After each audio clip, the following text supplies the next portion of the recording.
Welcome, beautiful soul. I'm so happy you're here. Welcome to Strawberry Shift, where the strawberry symbolizes enthusiasm for love. And we are here at day 10 for Celebrate Compassion. I'm so happy you're here. Today's a big day. Today's a big day because we are talking about having compassion for that person in your life that's so hard to have compassion for. You're building that muscle. I was actually talking to my niece Kendall about it today. Why is it so hard to have compassion for someone that we don't like, we even hate? You know, the reason I believe, and let me know if this resonates with you, there is a part of us that we see in them that we've repressed or that we don't want to look at. Because if you really think about it, even some of the most mentally ill, horrible behaviors of someone, you don't necessarily have to like them. You don't have to agree with them. No. Like if you know it triggers something inside of you where you literally hate that person, then it's definitely something inside of you. Versus, I think of the masters who've walked our planet. I think of Jesus, Gandhi, Martin Luther King. I think of the people who have been face to face, eyeball to eyeball with evil, straight up evil, yo. And they didn't throat punch them. Why didn't they? They weren't weak people. These were masters. How were they able to remain calm? I love watching the movie of Gandhi. I mean, I wouldn't say I necessarily love watching it. I appreciate the way they reenacted his life. And the actor they got to play Gandhi does such a great job. I imagine that beautiful man Gandhi. And there's scenes where, and there's people who've testified that they actually witnessed and they saw this happening. There's scenes where Gandhi's he's pushed. Have you ever been pushed? I know I've had people stumble into me accidentally and I've wanted to, and it was just an accident. And Gandhi was deliberately pushed into the street and he didn't fight back. He was able to speak from a place of calmness and centeredness. So this is not for sissies. This is not for people who, this is the Olympics. This is if you want to master compassion. We're going to the next level. This is you really want to be a leader of compassion. And so day 10 is about digging deep into you so that you have something to offer. You think it's about this person. You think it's about so-and-so. You think it's about this teacher or this politician or your ex or this family member. You really do. And they do a good job of playing their role, of representing this avatar that just gets you going. I'm going to challenge you, if you're open to it, to look inside you. And that is what today is about. So today's day 10 is day 9 is I asked you to ask yourself, what's the message? What's the message? And maybe you came up with it, maybe you didn't. If you didn't come up with it, I'm going to make it really easy for you today. Super easy. If you don't know the message, because that can be a hard question, then that could be a vague question. I wanted to leave it open just to see if anything popped up for you and you were guided to anything without leading you directly right here. Because this will make it super obvious what the message is. What do you not like about them? That's it. What do you not like about them? What do you hate about them? I will share with you, it's taken me years. So I know this goes day by day, but you can pause even though it's day 10 and you might take 5 days to do day 10. That's fine. This is not a sprint, excuse me. This is not a race. No one's keeping score. Day 10 is really about digging deep about what you don't like about them. So for me, I had a teacher who took years for me to forgive, but I don't believe it would have taken years had I got this honest this quickly. I don't know, but I'm going to share it with you. It's been very powerful. I've used this process with clients and we've had some fun with it because I don't judge.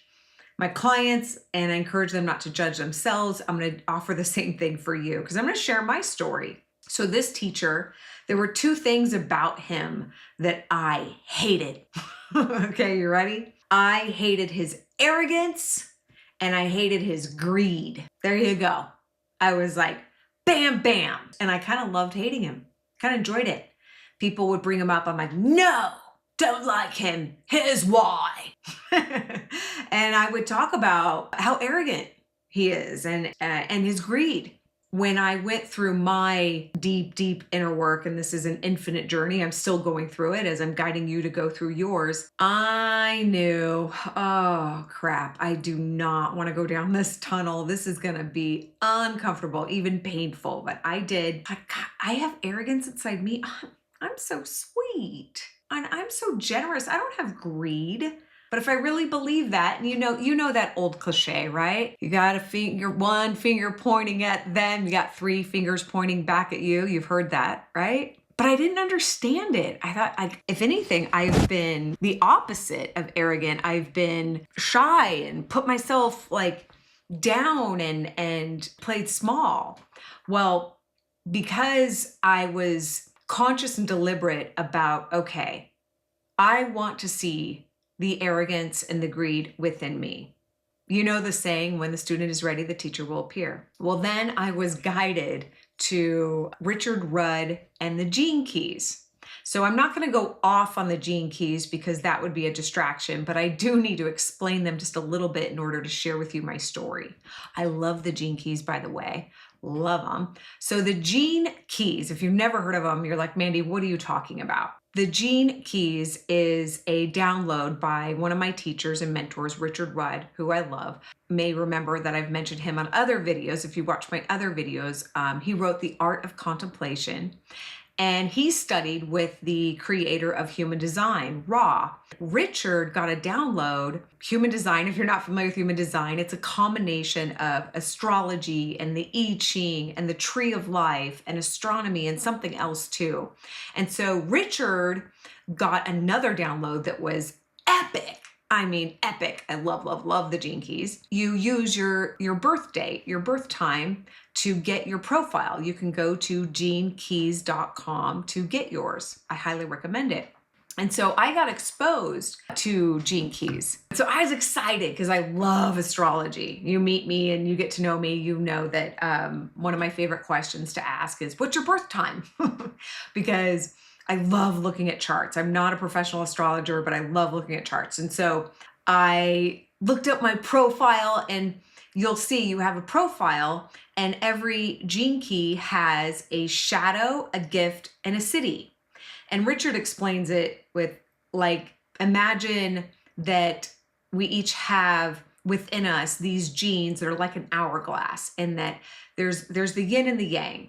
There's the shadow side, the dark side. And then in order to be liberated from our suffering, we need to access our own unique gifts within each Gene Key that leads us to our city, that leads us to our freedom from suffering, okay? And there's these little circles on your profile. And so I remember, oh my gosh, I remember this day and I just had to laugh. I was like, are you kidding me? Are you serious? I loaded up my birth information and I looked at my profile, and then I saw, because it shows you the words of the shadow side of each Gene Key, and then the gift, and then the city. And are you ready? I have 2 Gene Keys in my profile have the shadow of arrogance and greed. I'm like, are you like, you can't make this stuff up. I mean, that's funny stuff, right? I was like, right on. Okay, so I guess I do have it within me. Here I am shaming this teacher and hating him because of his arrogance and greed, and it's within me. And I'm like, oh my gosh. So I'm so grateful for Richard because he has an audio to each Gene Key, and he shared about arrogance, and he taught me a very different way to look at arrogance, a very different way. Because yes, there is the obvious arrogance that my former teacher had that I was judging, that is like that bravado, that like male bravado of like, see, here I am, and I'm the greatest, blah, blah, blah, blah, blah, right? And one of the things he said too is that it's always easier to see someone else's arrogance, which is true. And he says it's literally impossible to see our own arrogance. We have to be humbled. We have to make mistakes. We have to fall. That's how we see our own arrogance. The gift of this gene key is leadership, and the city is humility. Well, my friend, I have been humbled. The way that Richard explained arrogance is he talked about the different types of arrogance, and I realized that I had within me the arrogance of perfection and the arrogance of playing small, not wanting to be seen, and that way I can just point my finger and be like the arrogant judge in the bleachers. I could just sit comfortably in the bleachers and keep shaming and blaming my old teacher, which was comfortable and safe for me. And oh my gosh, do you know how uncomfortable it was for me to look at myself this way and to see it? So I saw my arrogance was me so fixated on the imperfections of my old teacher and spending so much of that energy on look at him and look at what he's doing, and me sitting in the bleachers, not taking action, not being responsible, not doing anything, but just shame, shame, shame.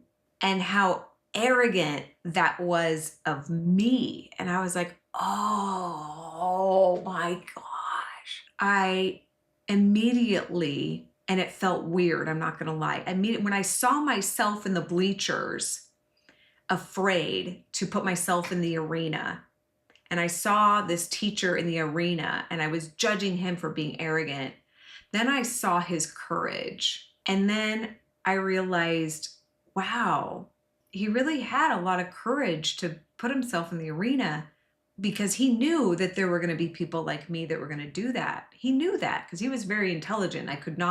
He is very intelligent. I could not knock that. And then I realized, oh, I'm going to have to go through that. And that's what I'm afraid of. I'm afraid of someone like me sitting in the bleachers and going, oh, who does she think she is? And tearing me apart, not being able to love myself in the arena. Maybe he's arrogant, maybe he's not. I don't know. It's actually none of my business. It was my perception, right? I don't know. I still think he is arrogant, but I still have arrogance within me. I haven't completely healed. I'll be straight with you. I'm very human. I'm very flawed. I will be for the rest of my life, no doubt. But do you get what I mean? Like, that liberated me. And I had this flood of compassion for this old teacher of mine. And I started remembering things that he taught me that I shoved away because I was so fixated on judging him. I was so fixated on not liking him. I was so fixated on being against him. And when that energy dissipated, I was able to get some of the treasure, some of the pearls that, I earned from learning from him. And I've actually been quoting him to some friends that I was like, I can't believe I'm quoting him, but it's true. And I realized, well, I was really hurting myself. And so I share this with you that I know this is hard, but it's so rewarding. Like, now I don't hold, and I wouldn't say I'm 100%. You could probably tell by the way I even talk about it, but I want to be transparent with you. I'm so much lighter, and I've received so many more gifts. And then the greed, I'm like, I'm the most generous person ever. And I'm so generous. And again, that's some arrogance there, because one of the things that Richard talks about is arrogance is the need for recognition. Whenever we are fixated on wanting to get likes and comments, and we only do something because we want to be recognized, that is a form of arrogance. And so greed, I thought, I'm definitely not greedy. And when it comes to money, I'm not. And so I was only looking at money, but then I looked at, well, money's energy. That's just one form of energy. And I thought about how much knowledge I know and how much I've learned throughout the years, but I haven't shared it because of my own fear and insecurity and worried about what people are going to say and think and what they might comment. And so I've kept all this knowledge and I've kept all this experience and wisdom that could help a lot of people because of the journey that I've been on. And I've kept it for myself and I haven't shared it because I've been scared. So that is a form of greed. And I had been focused more on, okay, what do I need to do to survive? And one of the things I learned from Richard that was a game changer for me in regards to greed, most people operate from greed, even if you don't have this as your gene key, even if one of the qualities of someone you like, a lot of people, especially as coaches, I know, and people who have big hearts, like we tend to shame people who come across greedy, and it's a common thing. I find that one of the mistakes that I know I've made, and let me know if this resonates with you, is we tend to ask questions like, what do I need to do to become financially free? What do I need to do to become financially independent? And just so then I'll go out and help people. Then I'll make the difference. And that is a form of greed, because just thinking about me and my own survival. And one of my favorite questions, I got to give Richard credit, is he said, that's the wrong question. The right question is coming more from a place of service. Instead, asking, how can I best serve humanity? How can I best serve humanity? And that's honestly why I came up with Celebrate Compassion, is I realized this is how I can best serve humanity, is talk about my journey of inner work and healing and the power and the value of compassion. So for you, here it is. What do you not like about this person? Like, just be dead honest. What do you not like? Like mine was arrogance and greed. What do you not like about this person? Are you willing to consider? That's all today, day 10 is about. You don't even have to dig as deep. We're going to get to day 11 about how to find and connect the dots. I jumped ahead with my story, but today, day 10 is all about, what do you not like about them? Write down the qualities. And then, are you willing to consider the possibility that these qualities might be inside of you in a different way? And they're going to look different. My arrogance and greed look very different than this person that I was judging. So, fun stuff, right? We're digging deep. It's day 10. Thanks for being here. I'll see you on day 11.